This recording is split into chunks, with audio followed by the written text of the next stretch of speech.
Seja muito bem-vindo ao canal Minuto Gramatical. Esse é o canal da sua aprovação.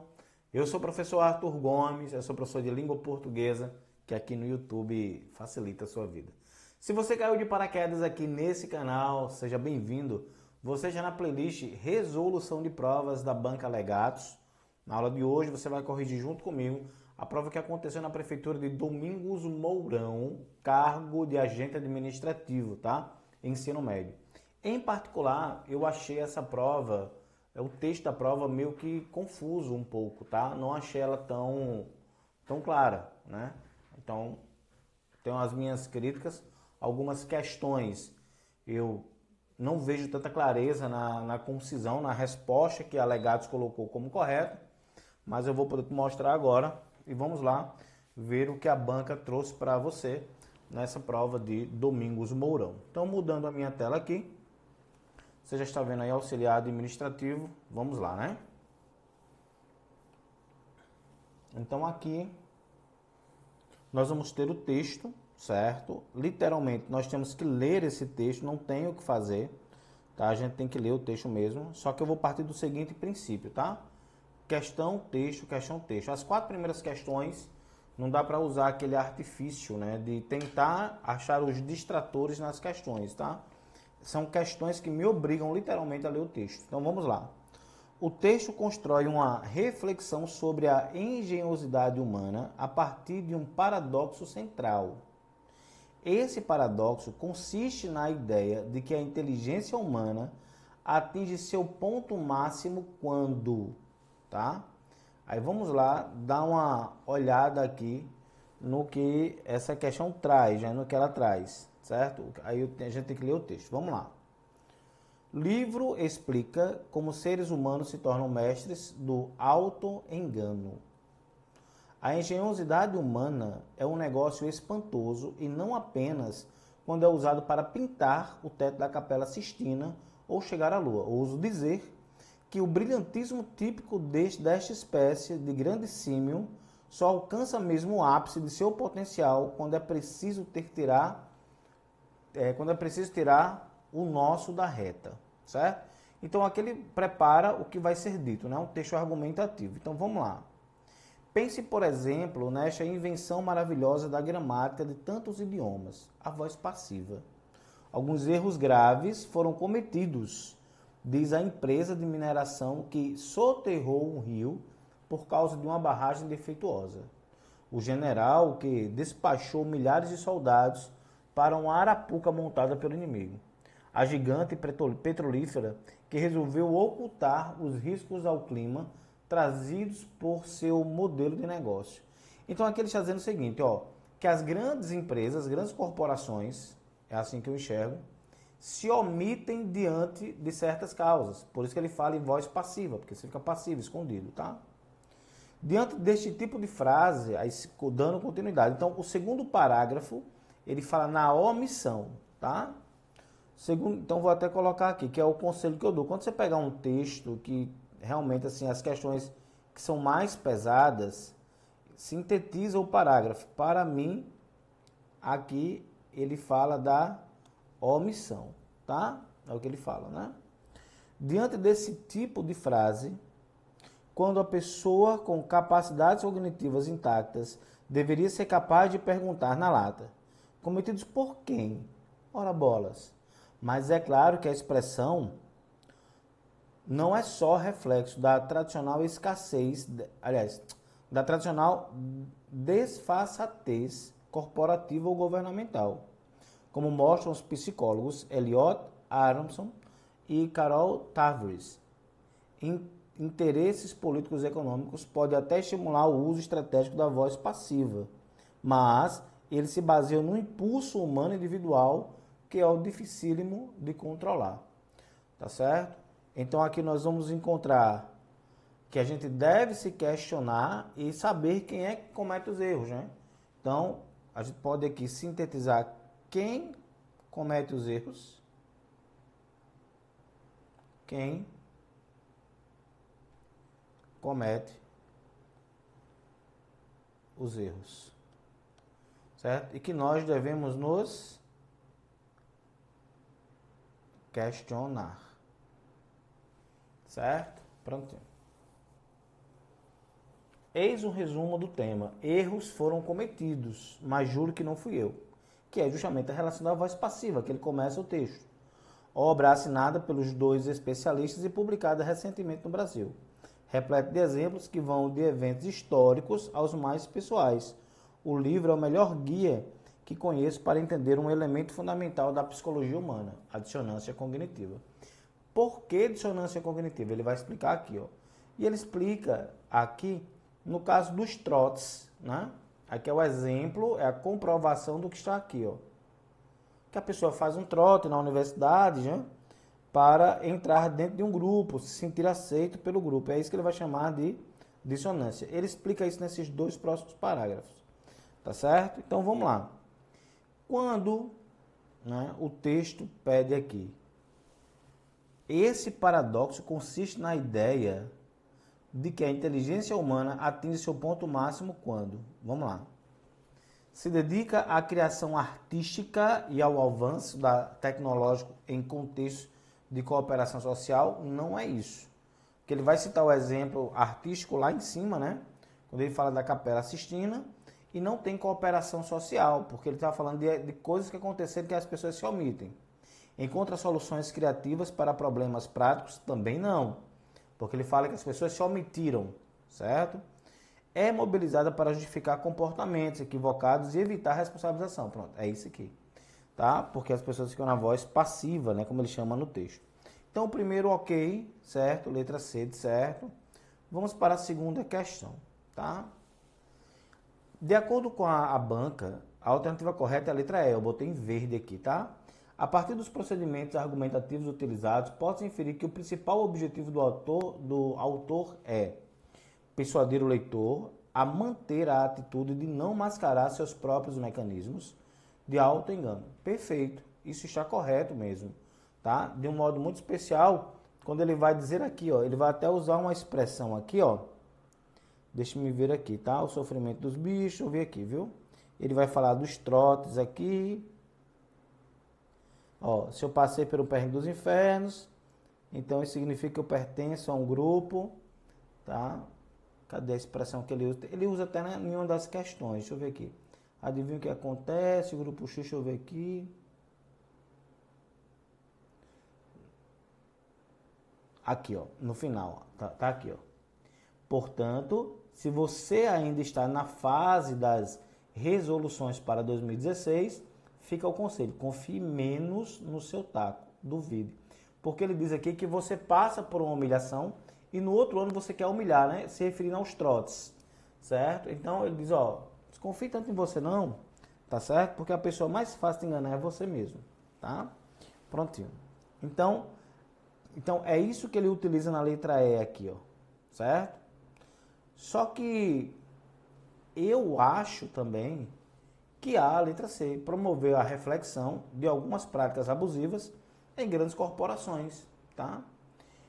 Eu sei que aqui ele se limita às grandes corporações e o texto é mais amplo. Eu entendo isso, mas eu não posso descartar a letra C, tá? Na minha concepção, tá? Eu quero deixar bem claro que essa é a minha concepção. Eu não sou o dono da razão, não sei tudo, certo? Mas eu vejo a letra C como também uma alternativa correta.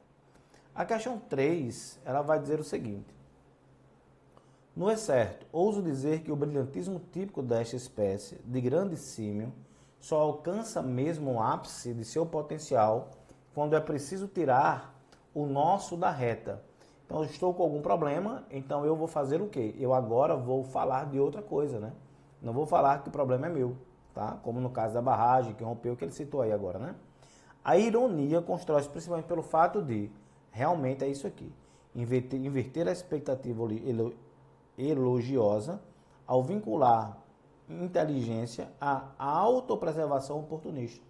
Em vez de eu assumir o meu problema, eu saio, né?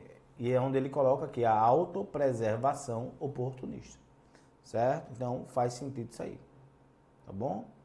Vamos lá, quarta questão. Interesses políticos e econômicos podem até estimular o uso estratégico da voz passiva, mas ele se baseia no impulso humano individual. A menção recorrente à voz passiva no texto cumpre a função argumentativa de, vamos ver aqui, exemplificar estratégias linguísticas de diluição de responsabilidade, tá? Então, eu botei de verde aqui porque é a que mais se aproxima, né? É a que mais se aproxima, certo? Apesar de eu entender que não há tanta congruência com o texto, certo? Mas na hora da prova, de fato, você teria que marcar essa aí, né? Exemplificar as estratégias linguísticas. Eu só não concordo com essa questão de estratégia linguística. Na minha visão, ele usa da ironia da voz passiva para mostrar que o ser é passivo. Pronto, é assim que eu penso.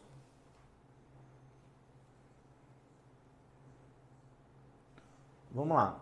Questão 5. Essa questão, como é questão de gramática, ela já parte de um princípio mais objetivo, tá? Então vamos lá. Fica o conselho, confie menos no seu taco, duvide, né? Aí vamos lá. Transpondo esse excerto para a segunda pessoa do plural e mantendo o mesmo tempo verbal. Turma, falei isso aqui no meu aulão de véspera. Disse que cairia a questão de verbo, certo? Falamos sobre isso aqui no nosso aulão de véspera. Está no meu material essa aula aqui, ó.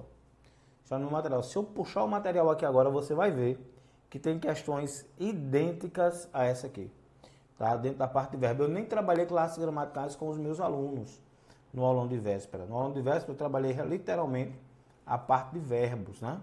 A gente pega o material, é isso que a gente vê, tá? E eu vou fazer questão de mostrar isso para você, ó. Preste atenção aqui, tá? Deixa eu pegar aqui, só para que você entenda a importância de você ser acompanhado, tá? De você ter um mentor do seu lado. É por isso que os nossos alunos estão passando nas primeiras colocações, pessoal. Tá aqui, ó. Para você, ó, tá aqui, ó. Eu fiz a conjugação aqui, ó. Esse material aqui que você está vendo agora é o material do aulão de véspera, tá? O rabisco, né? Onde eu rascunho tudo, tá aqui, ó. Eu fiz a conjugação, ó, mostrando para o aluno como fazer a conjugação verbal, que é que eu vou fazer com vocês agora aqui, certo? Então está aí, ó. Toda essa parte. Além disso, eu coloquei as questões de verbo e disse, ó, vai cair na prova isso aqui, tá? Vai cair na prova isso aqui, certo? Por exemplo, aqui, ó. Ó a parte de verbo. Esse material que você está vendo agora foi o material do aulão, tá? Ó, aí, ó. Material do aulão, né? Minha foto, tal. Aí eu coloco aqui, aí, ó, verbo, tá vendo, ó? Mostrei tudinho aos alunos, ó. Inclusive a questão 2, idêntica a essa questão de Domingos Mourão, ó. Tá vendo, ó? Onde ele pede do mesmo jeito, ó, para ser flexionado no mesmo tempo e modo. Essa questão 2 aqui, ó. E eu mostrei aos alunos como é que se faz isso, tá? Aí eu mostrei aqui, entendeu? E a questão vai pedir isso. Como é que funciona aqui? Vai funcionar da seguinte forma. Primeiro eu preciso entender que o modo aí é um modo imperativo. Por que é um modo imperativo? Porque ele dá uma ordem. Então tudo aquilo que dá uma ordem está no imperativo, certo? Então tá aqui, ó. Confie menos, né, no seu taco, duvide. Aí ele pede para passar para a voz, cadê? Ou no mesmo modo verbal, porém, cadê? Obtém-se, cadê? Deixa eu ver aqui. A segunda pessoa do plural. Quem é a segunda pessoa do plural? É o vós. Aí isso aí você tem que saber. Como é que eu vou achar o imperativo afirmativo? O imperativo afirmativo ele vem do presente e do indicativo. Então é assim, ó. Eu fico, tá? E tu ficas. Ele fica. Nós, ele fica. Nós ficamos. Ah, não, é confia. É confia. Então vamos lá. Eu confio. E tu? Tu confias. Certo? E ele? Ele confia. E nós? Confiamos. E vós, que é o que ele quer, confiais. Pronto. Quem é o imperativo afirmativo? É a segunda pessoa do presente e do indicativo sem o S. Então, ó, vai ser confiai. Então, aqui vai ficar confiai. Pronto. Então, eu já elimino. Quais letras aqui, ó? De cara, eu já elimino a letra B, a letra C e a letra E. Ficou letra A, que é a correta, e D. Confiai menos no vosso taco. Duvidai, porque vai ficar eu duvido, tu duvidas, ele duvida. Nós duvidamos, vós duvidai. Pronto. Que é a segunda pessoa do presente do indicativo sem o S, né? E eu falei isso aqui para os meus alunos, ó. Aqui, ó. Fiz do mesmo jeitinho, tá vendo? Ó? Pronto. Mostrei isso no aulão de véspera. Espero que os meus alunos tenham acertado essa questão. Certo? Eu vou aqui para parar a questão de número 8, depois eu subo, porque vai falar de verbo também. Eu já estou aqui, eu respondo logo. Aí depois eu respondo a 6 e a 7, tá bom? Então ele diz assim, ó. Ao transpor esta oração da voz passiva para analítica, como é que fica, tá? Da voz passiva analítica para a voz passiva sintética, melhor dizendo. Alguns erros graves foram cometidos, tá? Veja que a locução verbal está no passado, ó. Professor, o que é uma locução verbal? É a união de dois ou mais verbos. Então, quando ele bota aqui foram, quando ele tem aí, ó, foram cometidos, isso é uma locução verbal, certo? Está no passado. O que é que eu tenho que fazer aí? Eu tenho que pegar o verbo que está conjugado, acrescentar a partícula se e o sujeito da voz passiva, que é alguns erros, né? Então, vamos lá? Eu vou pegar a locução verbal, né? Foram cometidos. Foram cometidos é a mesma coisa de cometeram-se. O sujeito está no plural, alguns erros graves, ó. Então, alguns erros graves foram cometidos. Por isso que fica a letra D de dado, certo? A gente pega, porque é assim, ó. A origem é essa aqui, ó. A voz ativa. Eu cometi alguns erros graves. Essa é a voz ativa. Por que ativa? Porque o sujeito pratica a ação. Passando para a passiva, tem que começar com erros graves, ó. Erros graves foram cometidos por mim. Aí agora cometeram-se erros graves, tá certo? Prontinho, letra D, alternativa correta, não tem para onde correr não. Viu? Oitava questão. Vamos ver aqui. Por que eu marquei de verde? Porque eu discordo da resposta. Vou dizer a você agora, tá? No período, a lógica inconsciente é esta. Se eu passei por esse perrengue dos infernos para pertencer ao grupo X, significa que o grupo X é muito importante e elitizado, certo? O uso dos 2 pontos tem a função de, aí vamos lá, introduzir uma explicação. A melhor resposta, de fato, é a letra A, né? O que é que eu não concordo com a letra A? Que reformula. Ele bota aqui que reformula o conceito, tá? Apresentado. Eu não acho que reformula, eu acho que acontece só uma explicação. É a minha opinião, tá?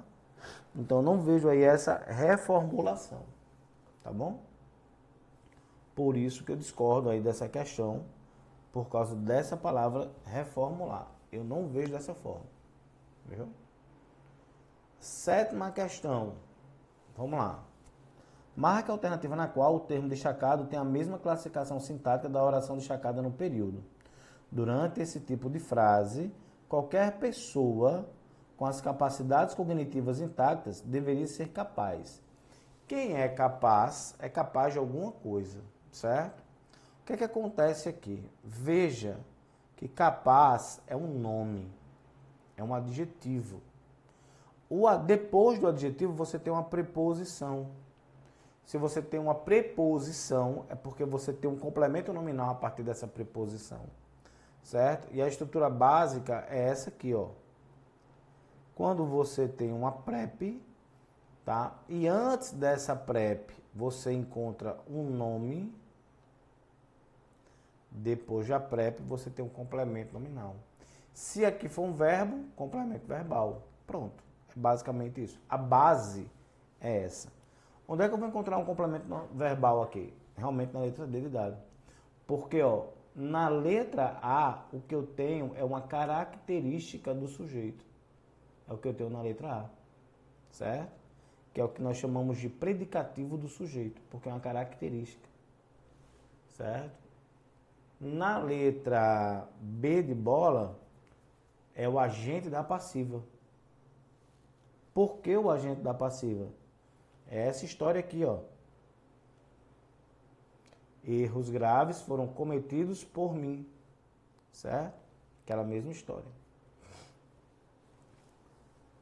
Na letra C, nós temos um objeto direto, é um complemento verbal. Por quê? Porque eu pergunto, ó, o livro é o melhor guia que conheço para entender o que? O objeto direto, o elemento fundamental, tá?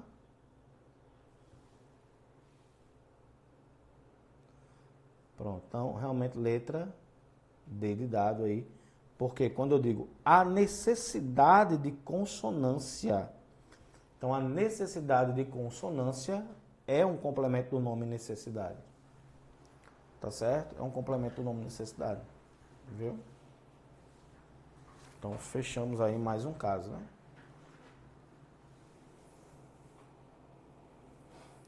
Questão 8 eu já fiz, vou para a questão 9 agora. Endividada, mas finalmente dentro dos padrões, né, gatas? Os padrões mudaram de novo, né? Então vamos lá. A presença do celular no segundo quadro associa a alteração da expressão facial e o surgimento de marcas negativas. Sugere que as tecnologias de comunicação, então, elas redefinem a percepção de si, produzindo efeitos sobre identidade e comportamento. Então, eu acho que, de fato, aqui a alternativa correta é a letra C, tá bom? Na questão de interpretação, né? A tirinha permite verificar, permite inferir a volatilidade, né? Volátil, a mudança, né? Nas redes sociais, como um fenômeno caracterizado, sobretudo, pelo fato de que? Pelo fato de, aí também outra questão de compreensão, né? Reconhecimento e rejeição do sujeito se alteram de modo instável e imediato. E aí chegamos à questão 10. Eu espero aí que eu tenha ajudado você nessa prova de Domingos Mourão, cargo de auxiliar administrativo. Eu mostrei aí quais são as questões que eu discordo, né? Que envolveu mais a parte da compreensão do texto, tá certo? Não envolveu tanto a parte de gramática. Tá bom? Eu espero ter ajudado você. Eu coloquei várias informações aqui embaixo na descrição desse vídeo. Inclusive, eu fiz o convite, tem um convite aqui embaixo, o link, para você ser meu aluno mentorado, tá certo? Para que você entenda como a língua portuguesa é cobrada na Banca Legatos. Para isso, olha só o aviso dessa minha aluna aqui. Ela quer falar com você. Olha só o que ela disse aqui para você. Olá, meu nome é Cleidiana, faço parte da mentoria com o professor Arthur e hoje eu vim contar um pouquinho da minha trajetória com a mentoria e com a minha tão sonhada aprovação. Bom, no início do ano passado eu comecei a estudar para concurso sozinha, sem nenhuma orientação. Abria editais e procurava aulas na internet. Comecei a realizar as minhas primeiras provas e não tive um bom desempenho. Isso estava me deixando bastante frustrada. Em uma dessas buscas por aulas na internet, eu conheci o professor Arthur Gomes. Logo em seguida, já entrei em contato com ele e já comecei a fazer parte da mentoria. Assisti todas as aulas da plataforma e não perdi uma aula da mentoria. Na medida em que eu estava aprendendo, mas eu queria aprender. E isso só fazia aumentar o meu interesse em estudar o português com o professor. E logo em seguida, os meus resultados começaram a aparecer em provas. Eu saí de uma porcentagem de acertos de 4 questões de 15, vindo a gabaritar. E isso me deixou bastante empolgada. Eu sabia que a minha aprovação estava cada vez mais perto. Com 5 meses de mentoria, a minha tão sonhada aprovação veio e ela é resultado de muita dedicação e de um bom acompanhamento. Agradeço imensamente ao professor Arthur e à mentoria Arthurizando pelos ensinamentos e por acreditar nos nossos sonhos. E para finalizar, eu vou deixar uma das falas do professor em uma das aulas no qual ele profetizou a minha aprovação. Gratidão, professor! Cleidiana, ó Cleidiana aí, ó. Eu já disse aqui que Cleidiana vai ser aprovada em breve. Cleidiana, vai salvando esse vai virar depoimento até pra mim, viu, Cleidiana? Anota isso aí, salva essa aula aí.